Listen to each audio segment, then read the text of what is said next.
আপনাকে একটা প্রশ্ন জিজ্ঞাসা করি, জল কোথায় কোথায় পাওয়া যায়? কেউ বলবেন সাগরে, কেউ বলবেন ঝর্ণাতে, সরোবরে, নদীতে। আর এই সবকটা উত্তরই সঠিক। আর এদের মধ্যে সবকটা জায়গাতেই কি পাওয়া যায়? জল।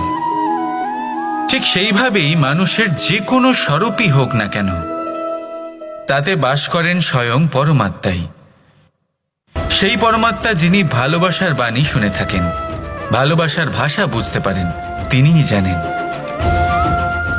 এবার সে মাতা দেবকী হোক বা মাতা যশোদা, এই যাত্রা তো শুধুমাত্র মমতার।